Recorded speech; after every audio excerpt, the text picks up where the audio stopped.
On m'a posé la question, donc c'est quelqu'un qui a une algoneurodystrophie de l'épaule, donc une épaule qui est très très raide. Voilà, il est sûrement en phase froide, donc la phase froide c'est l'épaule qui est complètement enraidie.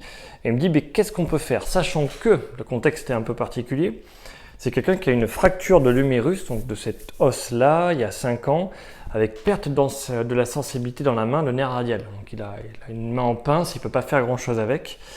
Voilà, donc il y a à la fois le nerf radial qui est pété, sûrement ici. Donc c'est assez classique, hein. Souvent c'est les accidents de moto, on va casser en tapant un poteau par exemple ici là, dans le tiers supérieur, et le nerf radial il passe juste derrière, et on peut se l'arracher, se le couper, donc voilà.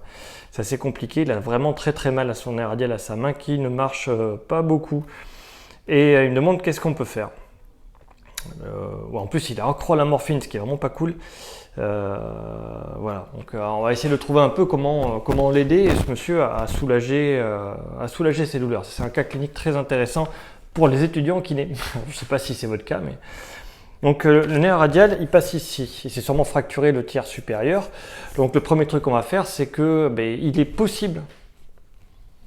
Ça, je sais pas, j'ai rien vu, mais il est tout à fait possible, c'est une erreur qu'on faisait dans les années 90, de mettre la plaque, de visser en fait une plaque avec une vis sur le nerf radial pour stabiliser l'humérus qui est cassé. Donc le premier truc à faire, c'est où se trouve la plaque et vis qu'on a posée, est-ce que ça écrase le nerf radial ou pas? Voilà. Donc déjà, rien que là, on a une idée un peu de ce qui se passe. Après, sinon, il faut faire les courants électriques.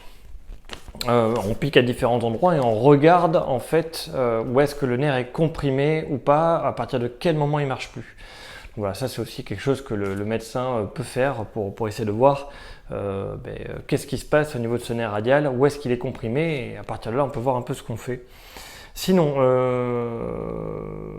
à part cet aspect-là, donc vérifier que la plaque n'écrase pas, vérifier que la conduction du nerf passe bien. Si elle passe pas bien, on va essayer de redonner de l'espace. Comme c'était une fracture, sûrement il y a beaucoup de sang, donc on va faire du palpé roulé à plein d'endroits. On va palper et rouler à plein d'endroits différents. J'en parle dans différentes vidéos, hein, tu peux aller voir. Pour essayer de redonner l'espace au nerf qui va avoir un trajet par ici. Et donc l'idée c'est de tirer sur tout le trajet du nerf. Tu vas sur Google, tu fais un nerf radial, où est-ce qu'il passe, et tu tires en palpé roulé. Tu vas voir, c'est très douloureux, mais plus tu fais du palpé roulé, moins tu as mal. Et tu vas aussi retrouver normalement instantanément un peu plus de mobilité. La récupération du nerf se fera avec en même temps la stimulation. Il faudra bouger au maximum pour récupérer les capacités nerveuses. Le nerf va passer, mais il faut bouger les muscles pour qu'ils connectent, en faisant simple. Et maintenant, l'algoneurodystrophie. L'algoneurodystrophie de l'épaule, il va falloir étirer ce système-là. Donc pour étirer ça, qu'est-ce qu'il faut faire? Voilà, ça fait forcément mal, hein, l'algoneurodystrophie, il n'y a pas de secret. Mais dis-toi que si tu en as à prendre de la morphine et que tu as fait des stratégies de je tiens mon bras comme ça et je fais plus rien, il faut changer de stratégie. Donc on va essayer de remuscler l'épaule, on va essayer de retrouver de la souplesse. Voilà. Je le dis souvent, une stratégie qui ne fonctionne pas, il faut changer. Voilà. Vous pouvez essayer une stratégie 3 mois, au bout de 3 mois, pas de résultat, surtout je change. Alors, 3 mois, c'est le temps qu'il faut pour devenir chronique. Donc c'est avec parcimonie. Nous, en kiné, ici, là, mon cabinet, lorsqu'on fait la rééducation, une stratégie, c'est une séance, 2 maximum.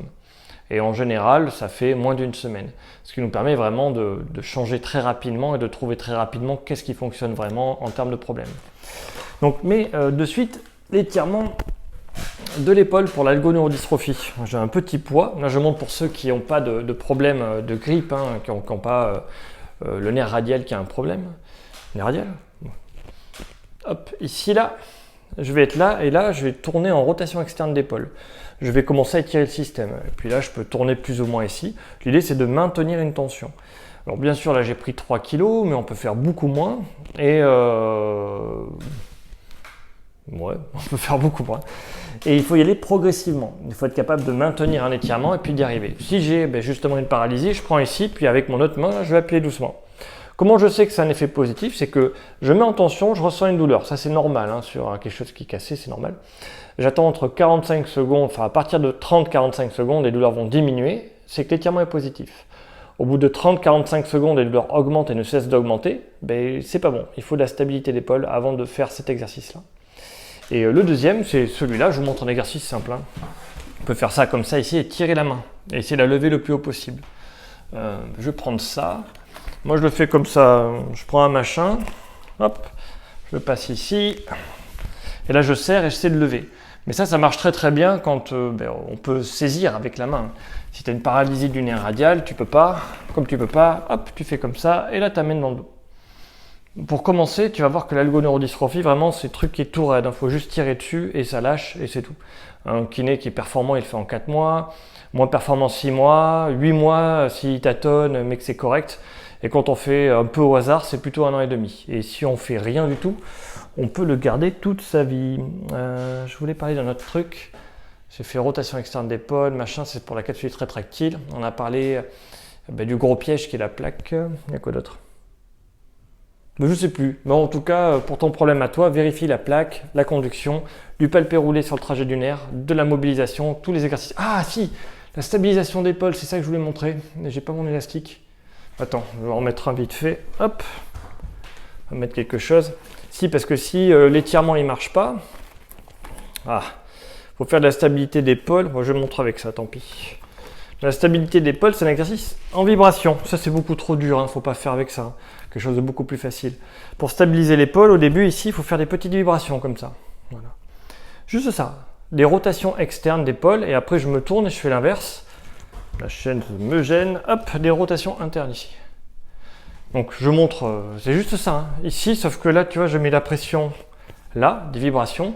Et l'autre, je mets la pression ici, des vibrations. Donc, je le montre comme ça. Enfin, voilà. J'espère que tu as compris. Et ça, les vibrations d'épaule, c'est ce qui permet de donner de la force aux muscles de maintien.